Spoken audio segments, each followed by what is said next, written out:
Bueno, buen día. Nosotros somos Diego Peña, Diego Ortiz, Laura Borda y vamos a hacerles una exposición respecto al desplazamiento forzado en Colombia. Vamos a hacer un recorrido por el qué es el desplazamiento, por qué nosotros lo denotamos como un problema y el contexto histórico. Vamos a abordar los años desde 1940 hasta el 2016. Listo. A nivel de qué es, nosotros decidimos denotar el desplazamiento como la reacción por parte de una o varias personas a diferentes formas de violencia generalizada que es ejercida por actores armados que tienen como finalidad la apropiación, como finalidad la apropiación territorial.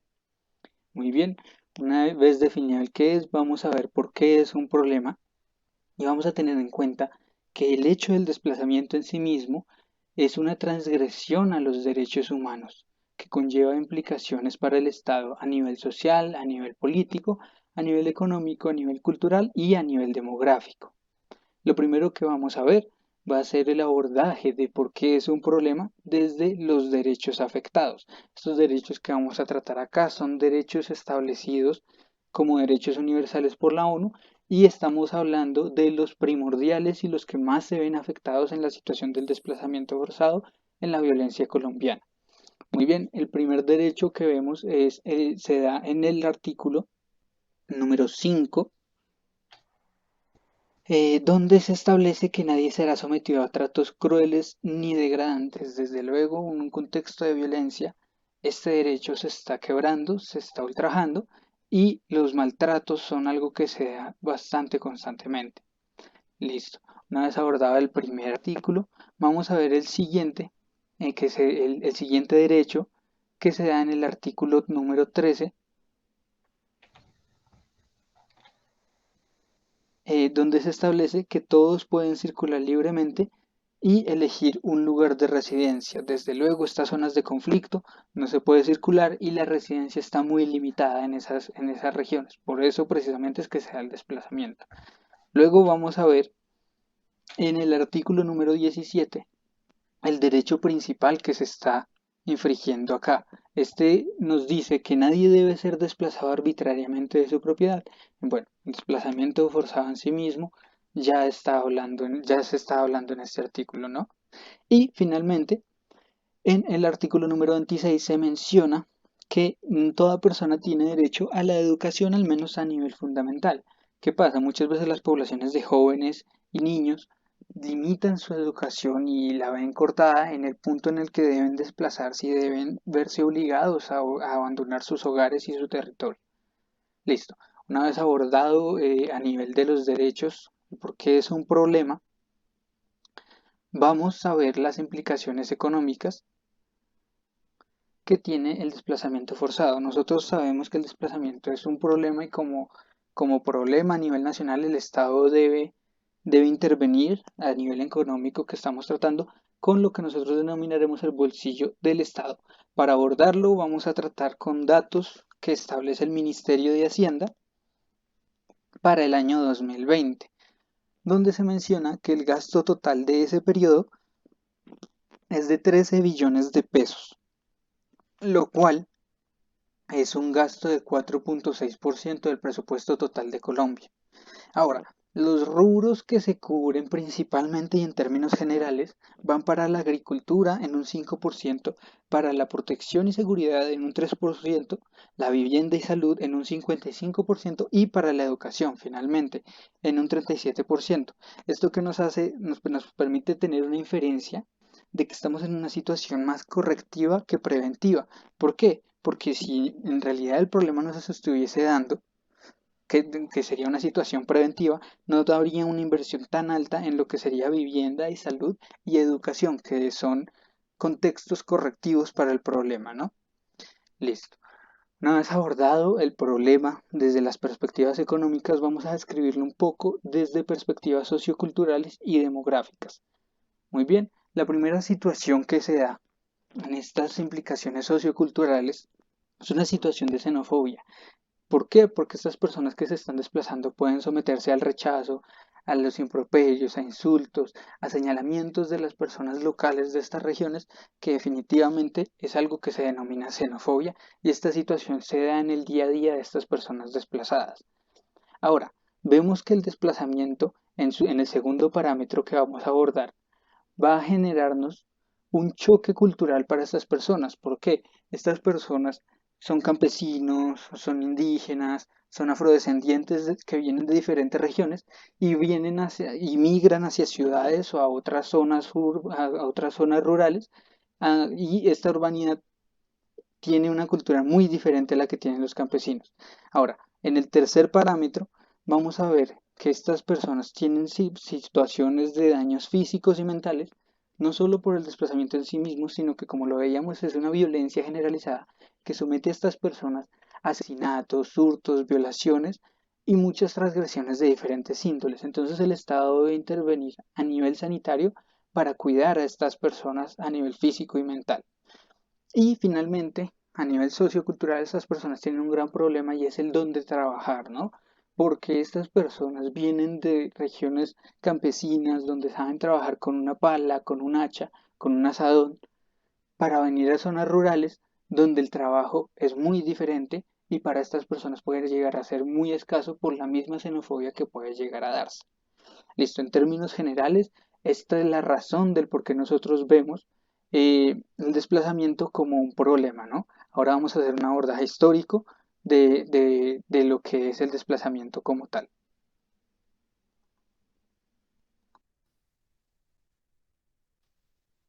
Parte de la historia del desplazamiento la vamos a manejar mediante una línea de tiempo en la cual los diferentes puntos los vamos a manejar por colores, como la institución, la legislación y la política pública.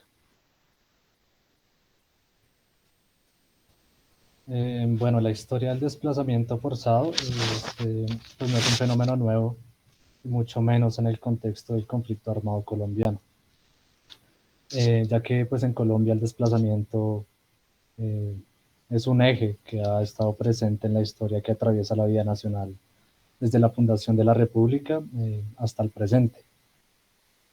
Este fenómeno, como ya lo mencionaba mi compañero, se ha presentado principalmente en comunidades campesinas, indígenas y afrodescendientes.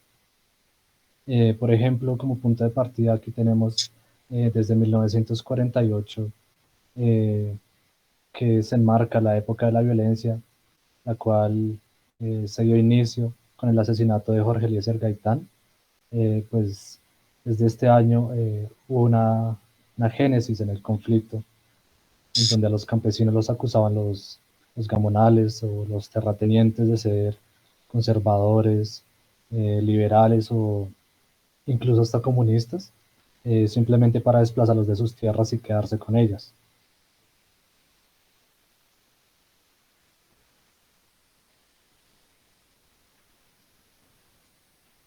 En la siguiente parte, en este periodo, también hubo un crecimiento demográfico negativo, en donde los mayores causantes de desplazamiento pues, fueron los grupos legales e ilegales que integraban los partidos conservadores y liberales, como los conocidos pájaros o los chulavitas, que eran conservadores, así como de igual manera también las autodefensas liberales. Ya en 1954, bajo el mando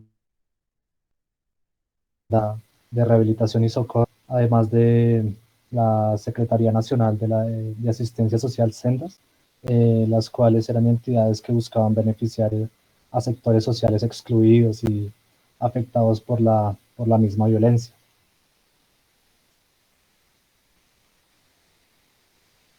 Eh, Luego de este periodo de violencia, el cual finaliza en 1958 después de la dictadura de Rojas Pinilla, los líderes de los partidos conservador y liberal eh, se reúnen en España y hacen un pacto para turnarse el poder durante 16 años, lo cual se conoce como el periodo del Frente Nacional, en donde pues, luego de todo este periodo de violencia, se dice que más de 2 millones de personas fueron desplazadas forzosamente y que nunca retornaron a sus territorios de origen.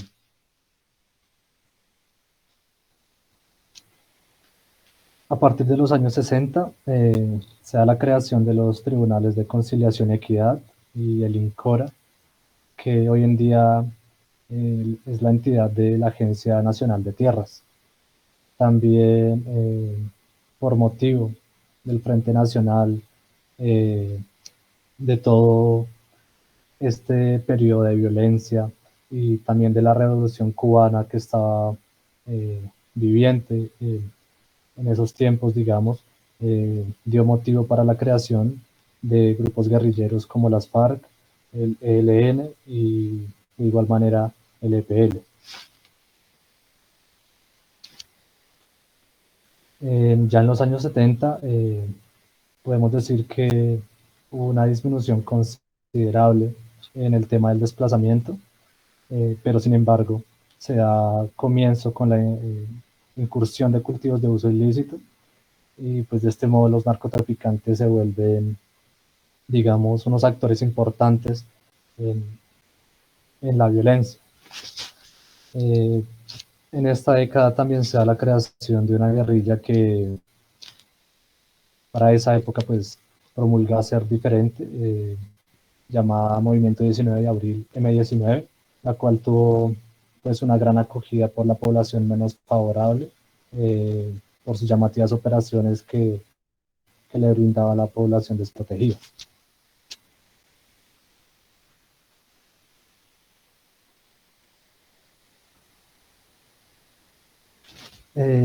A comienzos de los 80 comienza otro eje importante porque se legitima el uso de la violencia como forma de solución de los diferentes conflictos por los que estaba pasando el país. Y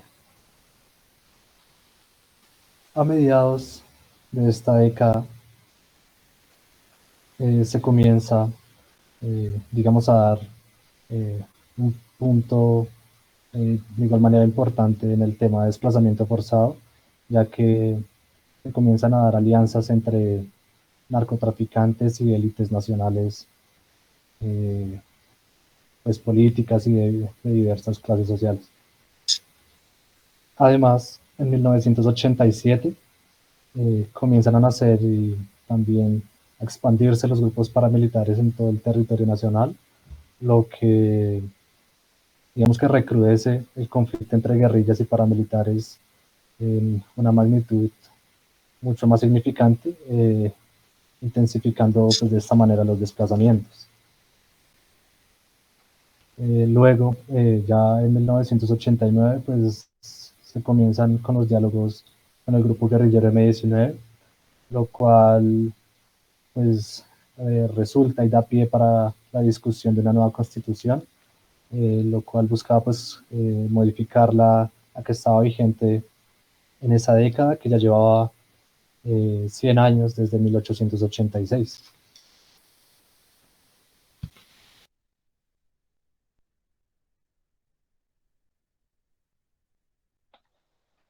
Bueno, para la década de los 90 se inicia en el 91 con la expedición de la última versión de la Constitución Política de Colombia, la cual fue expedida durante el gobierno de César Gaviria Trujillo por una Asamblea Nacional Constituyente que fue conformada por 70 miembros elegidos por voto popular. Bueno, después de esto, en 1995, se da el reconocimiento del desplazamiento forzado como consecuencia del conflicto armado. Pues antes de esto, a las víctimas se les conocía como exiliados, no se les daba precisamente un pues, reconocimiento o un nombre específico. En 1997 se agudiza el conflicto armado y se terminan de consolidar los grupos paramilitares. Ya en cuestión de legislación, pues antes de esto no se había dado, por decirlo de alguna manera, como una normativa específica y se inicia con la ley 171 de 1994, por medio de la cual se ratifica el protocolo segundo adicional de los convenios de Ginebra de 1949, el cual es relativo a la protección de las víctimas de los conflictos armados sin carácter internacional. Esto fue realizado pues en Ginebra el 8 de junio de 1977, pero hasta el 94 fue adaptado aquí para Colombia. Adicionalmente existen unas políticas públicas que son conocidas como COMPES, los cuales son como un consejo para el gobierno en cuanto a desarrollo económico y social. El primero en materia de desplazamiento forzado es el 2804 de 1995, el cual básicamente trata del Programa Nacional de Atención Integral a la Población Desplazada por la Violencia.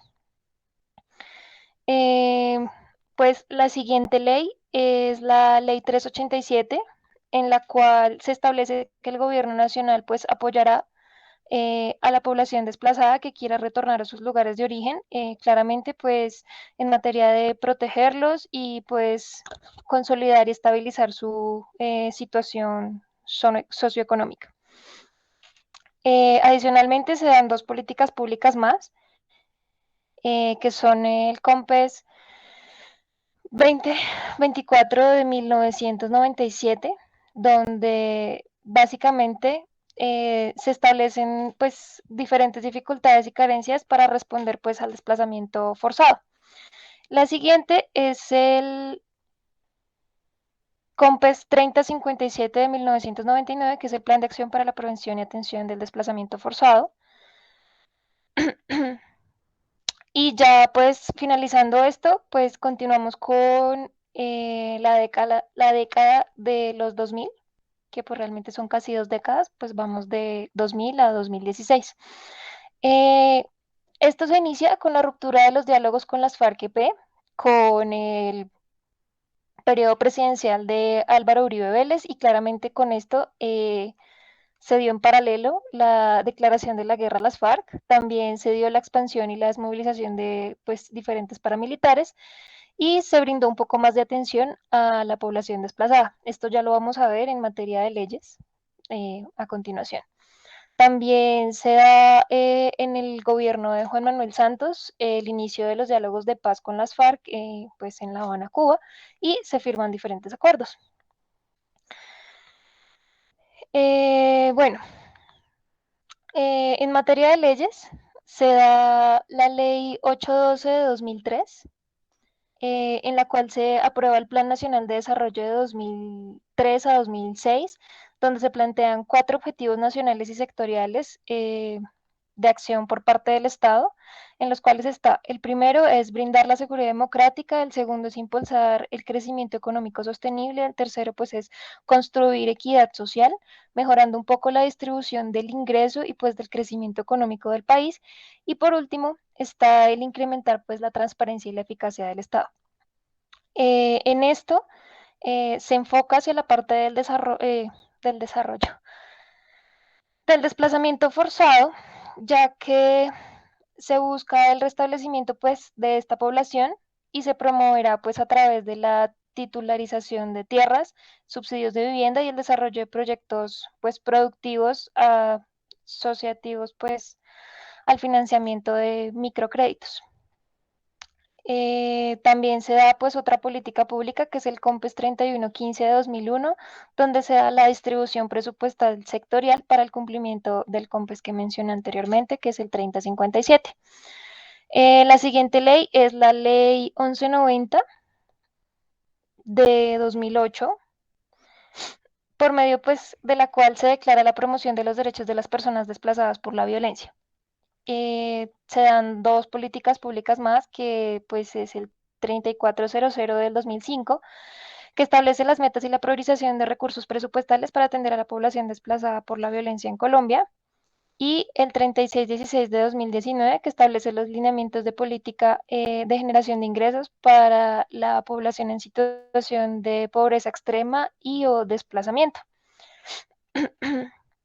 Finalmente, se concluyen con 2 leyes, que son la 1448 de 2011, que pues es la más renombrada actualmente, en la cual pues se establece la normatividad en materia de retornos y reubicaciones, la cual fue establecida en la ley 387 y recogida por la ley 1448. Y por último está la ley 1450, en la cual básicamente se establecen los criterios técnicos para la superación de la situación de vulnerabilidad individual. En esta básicamente se establecen diferentes criterios que el gobierno o el Estado van a tener en cuenta para clasificar o para ya delegar a una persona como que ya salió un poco de esa situación de vulnerabilidad. Esto fue todo. Gracias por su atención.